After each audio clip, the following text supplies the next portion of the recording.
हम बम बम बगलम खिनवा। रात 9:20 है। आज का तारीख है 14 अक्टूबर 2022, कार्तिक मास कृष्ण पक्ष शुक्रवार है। मैं आपको एक साधना के ऊपर में बताऊंगा, जो कि कई लोग साधना करते हैं। नया भगत लोग मंत्र साधना करते हैं, मंत्र दीक्षा लेते हैं, साधना करते हैं। देखो, साधना ऐसा होता है, साधना में सिद्धि तो नहीं मिलता किसी को वर्तमान युग में, क्योंकि वर्तमान समय में इतना गुरु अनुभव गुरु नहीं है। साधना ऐसा होता है जो साधक होता है, जो सिद्ध होता है, जो गुरु पदवाच्य होता है, उनका तपोबल जब वो दीक्षा देते हैं किसी को, तो दीक्षा के माध्यम से उनका शक्ति खंडित हो जाता है, उनका शक्ति घट जाता है। वो घटने के बाद आप जिसी को दीक्षा देते हैं, उनका शक्ति खंडित होकर उनको शिष्य को रक्षा करता है। साधक जब भी दीक्षा देगा किसी को, उसका शक्ति खुद ही नष्ट हो जाएगा वो दीक्षा देने के समय में। और जो दीक्षा जो लेगा शिष्य, उसकी रक्षा करेगा, उसकी तपोबल रक्षा करेगा उसको शिष्य का। और गुरु में इतना तपोबल रहना चाहिए। अरे गुरु इतना पुण्य अर्जित नहीं करेगा और बार बार दीक्षा देता रहेगा, उसका जल्दी मौत हो जाएगा, उसका मृत्यु हो जाएगा, क्योंकि बार बार शक्ति शिष्यों को देने की वजह से वो शक्तिहीन होकर उसका मौत हो जाएगा। इसीलिए जो उपयुक्त गुरु जो श्रेष्ठ गुरु होते हैं, वो उपयुक्त शिष्य को दीक्षा देते हैं प्रकृति की रक्षा के लिए, पृथ्वी की रक्षा के लिए, धरती माता की रक्षा के लिए, जन कल्याण के लिए और धर्म के संस्थापन के लिए उचित शिष्य को वो दीक्षा देते हैं। शिष्य दीक्षा सभी शिष्य को नहीं दिया जाता। शिष्य कितना भी धनवान हो, कितना भी ज्ञानवान हो, कितना कुछ भी उत्तम पात्र से दीक्षा दिया जाता है। लेकिन आजकल सोचते हैं कि मैं मंत्र दीक्षा लेके धन कमा लूँगा। धन कमाने के चक्कर में आजकल लोग आते हैं मंत्र दीक्षा लेने के लिए।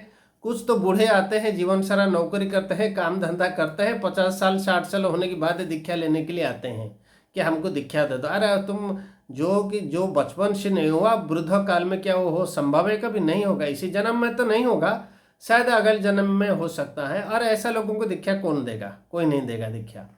कौन अपने तपोबल को नष्ट करेगा इसी तरह लोगों को दीक्षा दे के?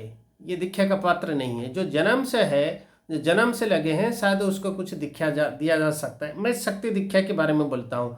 वैसे भगवान कृष्ण का जो कि मुख्य मार्ग की देवता है, उनका दीक्षा लेने में कोई तकलीफ नहीं। जैसे कि महामंत्र है, भगवान राम जी का है, भगवान नारायण जी का है, या भगवान कृष्ण का है, इनका मंत्र दीक्षा ले लो, कोई बात नहीं। ये मंत्र आपको मुक्ति देगा।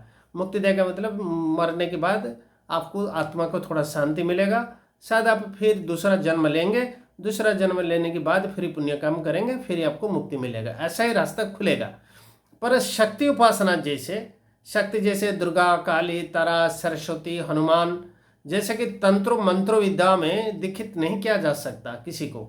बूढ़े आदमी को, जो कि 50-60 होने के बाद कुछ परिस्थिति बस में भी कुछ लोग आते हैं कि धन कमाना, कोई चक्कर में आना, कोई नौकरी करना, ये सब दीक्षा की क्या जरूरत है? वैसा तो हमारे पास तो ऐसा सिद्धियां हैं, मैं आपके लिए कोई अनुष्ठान करवा दूं, अनुष्ठान करके आपकी काम बन जाए, आपको धन भी मिल जाएगा, आपको विद्या में सफलता तरक्की मिलेगा, और ब्लैक जादू टोना से भी आपको मुक्ति मिल जाएगा। ये तो मैं चमत्कार कर दूंगा ऐसा कि पूजा पाठ के माध्यम से, क्योंकि मैं इतना देवी शक्तियाँ रखता हूँ। मेरे साथ कई शक्तियों को मैं सिद्ध करके 50 साल से रखे हूँ।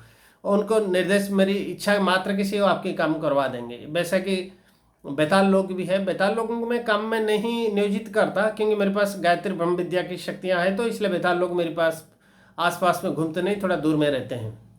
भगवान शिव, भैरव की शक्तियाँ हैं, भुवनेश्वर की है, लक्ष्मी की है, कमला की है, तारा, बगला, धूमावती, त्रिपुरा सुंदरी, षोडशी की है, बाला की है, तो दुर्गा जी का तो है ही। हनुमान तो प्रत्यक्ष देवता है। उसके बाद भी वक्रतुंड की भी शक्तियाँ हैं, उसके बाद भी 9 ग्रहों की शक्तियाँ हैं। तो कोई भी देवी देवता या ग्रहों की शक्तियाँ में जोड़ के आपके काम हम लोग करवा सकते हैं। पर दीक्षा क्यों देंगे? दीक्षा का अलग हो जाएगा। दीक्षा देने से हमारी शक्ति तो खंडित होगा, ये अलग बात है। पर तकलीफ क्या है न, जब भी कोई साधक आजकल जप करता है, वो गुरु जो करता है, गुरु के बारे में उसको सोचना चाहिए कि गुरु कितना सक्षम है उसकी रक्षा करने के लिए। जब भी आप साधना करेंगे, आपकी जो 7 चक्र है, पहला चक्र तो मूलाधार, स्वादिष्ठान, मणिपुर, अनाहत, विशुद्ध आज्ञा चक्र और सहस्रार। 7 चक्र जो क्रमिक है, ये चक्र शक्ति उत्पन्न करता है, जैसे जल से टरबाइन करंट उत्पन्न करता है। जब भी कोई मंत्र जपेंगे, वॉइस कमांड देंगे, सहस्रार चक्र, मूलाधार चक्र सहस्रार के माध्यम से ब्रह्मांड से वो मंत्र की शक्ति को पहुंचाएगा और ब्रह्मांड से शक्ति खींचेगा। जब आपकी सारी शक्ति चक्र काम करने लगेगा, ब्रह्मांड से आपकी चक्र सहस्र शक्ति खींचने लगेगा, शक्ति आने के साथ साथ इतर शक्तियाँ जैसे कि जखिनी, पिशाची, शाकिनी, डाकिनी भी शरीर में प्रवेश कर देंगे। कोई भी चक्र के बैठ के वो चक्र की शक्ति को ले जाएंगे। वो जहाँ भी बैठेंगे वो चक्र के संबंधित गुण तत्व को नष्ट कर देंगे और पिशाच और भूत, जखिनी, शाकिनी, डाकिनी की शक्तियाँ उसके शरीर में प्रवेश कर जाएगी, उसकी दिमाग खराब हो जाएगा।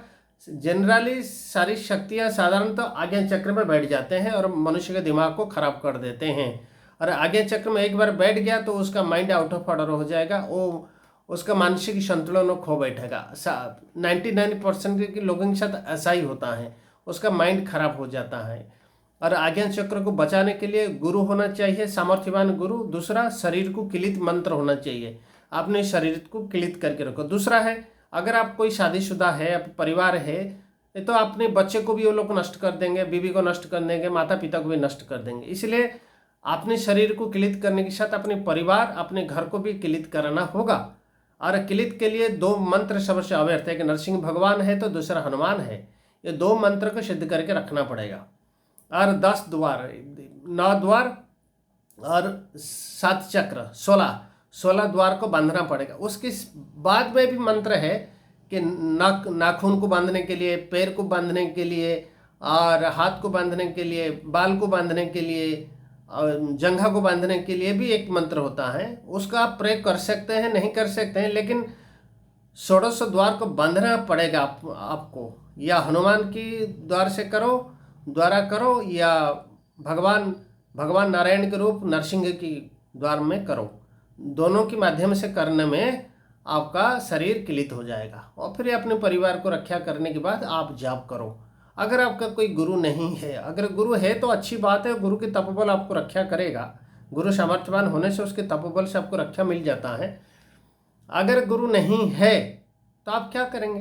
तो इसी तरह आपको रक्षा करना होगा, ये देवताओं से आपको शक्ति प्राप्त करना होगा। शरीर को रक्षा करो, फिर अपनी साधना करो, साधना में सिद्धि मिलेगा। नहीं तो क्या होगा, आप जप करते रहेंगे, धन अर्जित करते रहेंगे, लेकिन चोर धन को ले जाएगा। मतलब अपना तप शक्ति को कोई डाकिनी, शाकिनी, पिशाचिनी ले जाता है।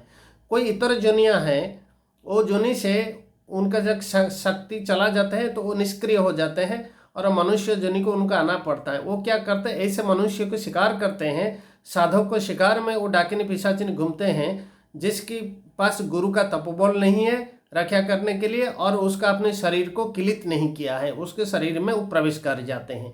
डाकिनी, शाकिनी, पिशाचिनी, जखिनी, गंधर्व, किन्नर ऐसा लोगों को शिकार बनाते हैं। इसलिए बहुत सारे लोगों को मैंने देखा हूँ, पूजा पंडा, पुजारी, नया साधक जो कि हमारी सनातन धर्म में है, ये तंत्र मंत्र में प्रवेश कर जाते हैं बिना रक्षा कवच के बिना। हाँ, किताब में जो रक्षा कवच दिया है वो रक्षा कवच आपको नहीं रख पाएगा। दूसरा, चंडी सप्तशती चंडी में भी जो रक्षा कवच है वो भी नहीं आपको बचा पाएगा।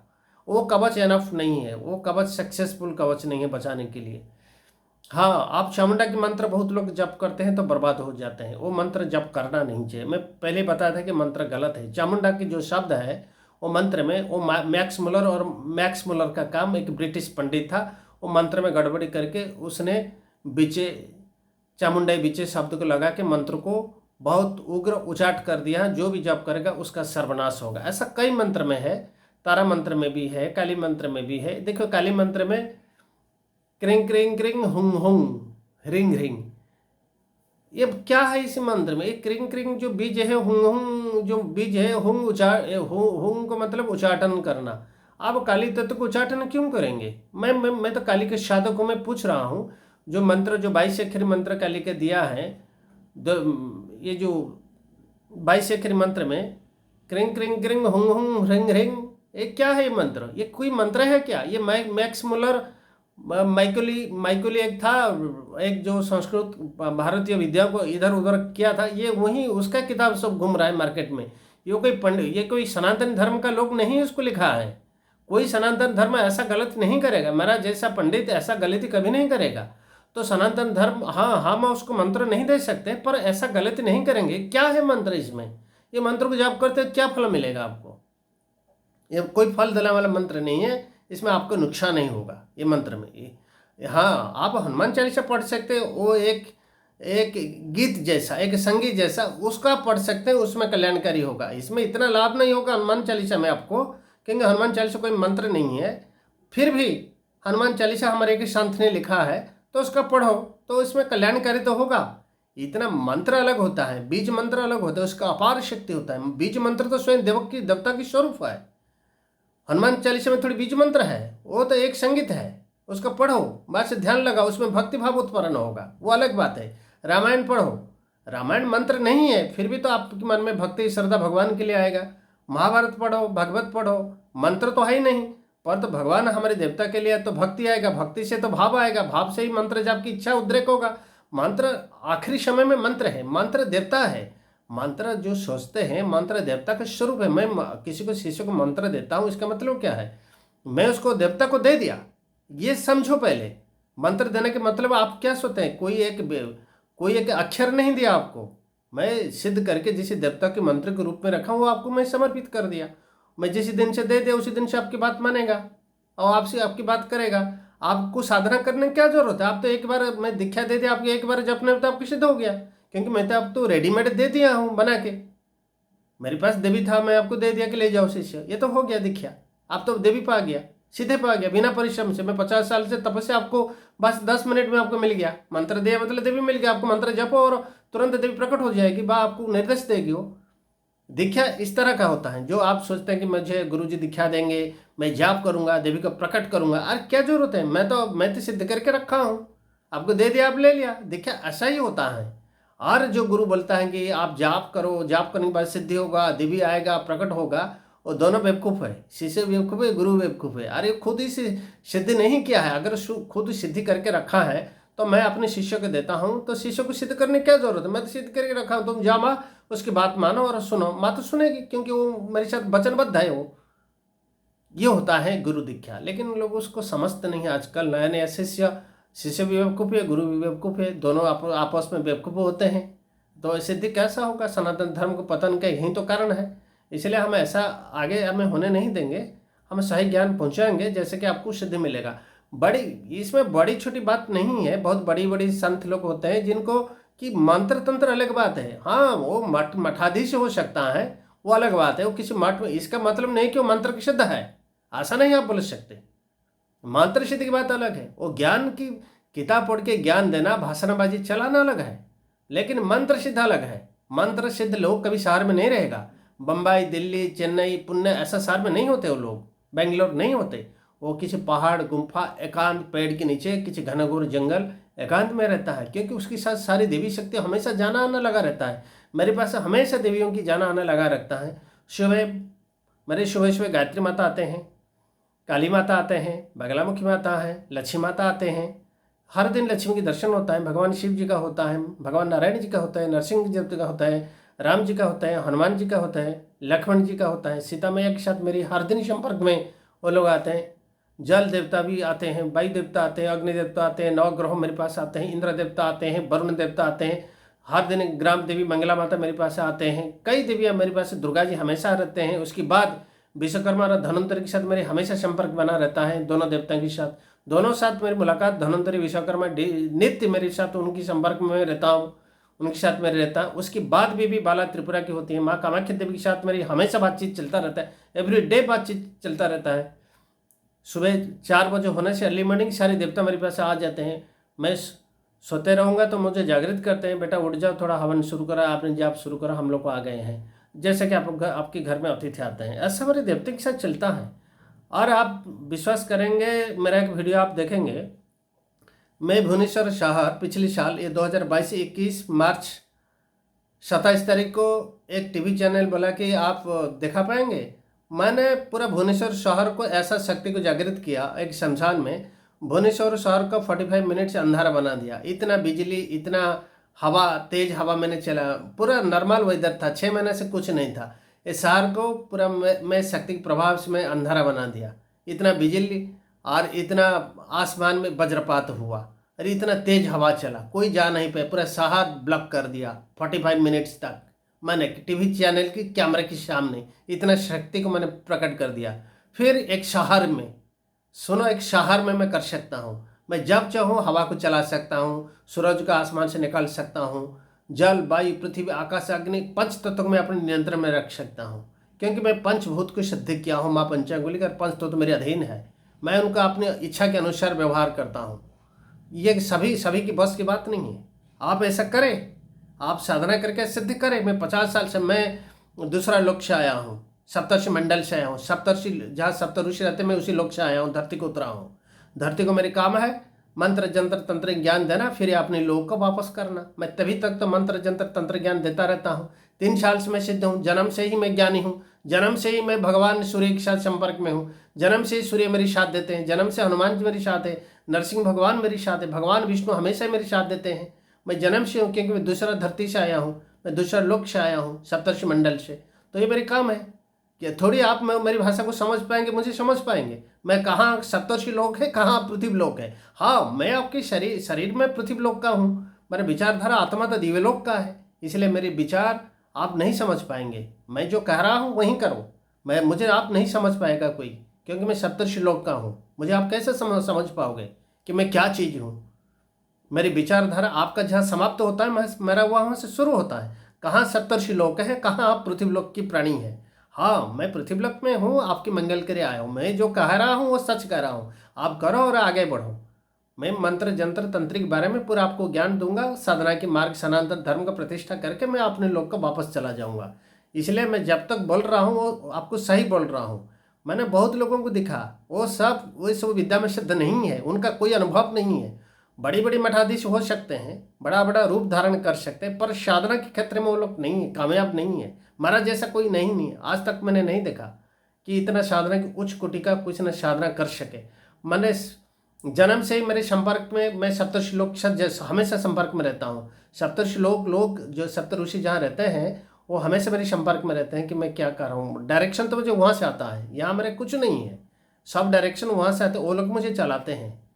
और मैं अपने सूक्ष्म शरीर से अपने शिष्य लोग के पास जाता हूँ, हर दिन जाता हूँ, हर समय। मुझे आप याद रखिए, याद करिए, मैं जरूर आपको दर्शन दूंगा, आपके घर जाऊँगा, आपकी समस्या दूर करूँगा, आऊँगा जरूर। आप मुझे ध्यान कीजिए, मैं आपके घर के सपने में जरूर जाऊँगा, मुझे आप जरूर दर्शन देंगे। लाखों करोड़ लोग के पास मैं जाता हूँ, दर्शन देता हूँ, सबके काम करके फिर अपने शरीर को वापस आ जाता हूँ। अपने शरीर छोड़ के जाना ये मेरा नैतिक डेली काम है। मुझे जो भी स्मरण करता है मैं चला जाता हूँ।